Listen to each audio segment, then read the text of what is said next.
What's up, YouTube? This is Paul from Combat Theory, and today we're going to try a new segment that I'm calling Think Peace Thursday. Now, I'm not going to cue an intro like I normally would, but after you watch this video, if you've enjoyed it, please like, comment, and subscribe. And even more importantly than that, if you share this on social media, it helps more than you could ever imagine grow our channel. So today we're going to talk about sparring. Now, if you've been in the game a long time, you've certainly heard high-level professionals talk about their personal opinions on sparring. People like Max Holloway saying that he doesn't spar at all anymore, or Teddy Atlas on his podcast saying that, older fighters should really limit their amount of sparring. Today I'm going to give 4 reasons why sparring is incredibly important. I'm going to talk about how often you should spar, how often we spar in our gym, and some thoughts about your career as a professional fighter or just your career as a martial artist. So I'm going to cut to the chase immediately.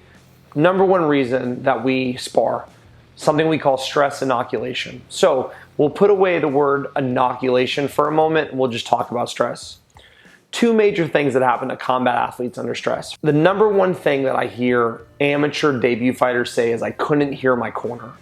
I'll go back, I'll watch the video, I can hear their corner on the video. So that tells me that it wasn't that their corner wasn't loud enough, it was that the fighter wasn't handling the stress and they were having auditory issues because of that. In the same way, we'll have soldiers in firefights say that they can't hear what's going on around them. Why? Because they are dealing with stress in a negative manner. Second major problem that happens is what we call tunnel vision, where we're only seeing what's going on directly in front of us. Now, as a fighter, this can be bad because you're not seeing what's going on in the peripherals. You're just aware of what's in front of you. As a combat athlete, you might be engaging your primary target, but you're losing track of secondary threats. Another part of handling stress is exhaustion. A question that I ask my fighters is, are you really tired? Are you suffering from a poor stress response, which is making you feel fatigued? Or perhaps you just have bad cardio. Those are 2 separate things. So, stress inoculation, what does that mean? Well, inoculation is like a vaccine against stress. We're putting you in a simulated stressful environment and we're teaching you, your nervous system, how to deal with stress. We're essentially inoculating you, vaccinating you against stress. Second reason that sparring is incredibly important is what we call tactical resilience. The phrase that I often use for tactical resilience is, I'm hurt, but I'm not out of the fight. Sparring teaches you that even though you might get clipped, even though you might get somewhat hurt during a sparring round, that doesn't mean the round is over, and that doesn't mean that you can't keep fighting. Yes, his shot hurt, but I have tactical resilience and I'm able to continue engaging in this fight. Third primary reason that we spar is something we call pressure testing. Pressure testing is simply put, does this work? Are the things that we're working on throughout our drilling during the week working in sparring? Maybe you're working on a technique throughout the week that you're having trouble with in sparring. Okay, that means that either A, you need more work, or B, perhaps the technique doesn't stand up to pressure testing. Now, don't immediately throw away techniques because they don't work for you. Sometimes you need to spend some time seeing if, hey man, maybe you could learn to slip a little better. And that's when more drilling would come into play. However, maybe there's a technique that you've learned that no matter how hard you try, no matter how much you work on it, it doesn't work for you in sparring. So that's something you might want to discard or, maybe revisit in the future. An important question when it comes to pressure testing is, does this work against someone that's a lower level than me? Yes, okay. Does it work against someone that's the same level as me? Great. And then ultimately, does this technique work against someone that's actually better than me?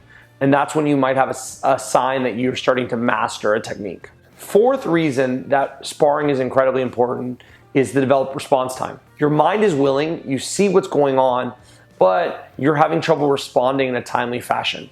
You have to train your brain. Sparring allows you to receive data and output data at a rate faster than you're going to get in mitt work or drill work. It also requires you to create abstract thoughts and to be creative. After all, it is a martial art. You have to express yourself. So that's the 4 reasons that sparring is incredibly important. Stress inoculation, tactical resilience, pressure testing, and ultimately response time. Now, how often should you spar? I've been on both sides of this. I've been at gyms where we probably spar too much, what I would describe as 3-4 times a week. And I've also been in gyms where we don't spar enough. Maybe we spar once a month or we spar once every quarter. I personally feel that sparring 1 time a week is incredibly important. At our gym, we spar, or what we refer to as full spar, 1 time every week, typically on a Thursday or Friday night.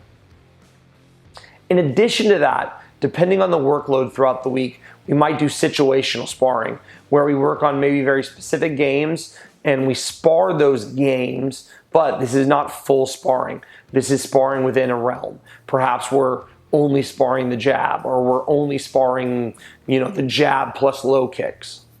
At the lower level, sparring is incredibly important. Younger fighters have to develop stress inoculation. They have to develop tactical resilience. They have to pressure test their techniques. And ultimately, their brain has to learn how to respond in an appropriate amount of time. However, at some point, we get what's called diminishing returns on this. I've developed stress inoculation. I am tactically resilient. I have good response time. I've pressure tested my techniques, and I know they work. At that point, the value of sparring becomes less. The value of drilling, mitt work, partner work becomes much, much higher. So I hope all those things helped you consider how much sparring is right for you. I've been on both sides of it. I've been in gyms that spar too much, like I said, and I've been in gyms that don't spar enough. You ultimately have to find what's the right mix for you, the martial artist, and go from there. Thanks so much, guys. If you like this segment, please comment down below your thoughts, and I hope to continue to make great content for you.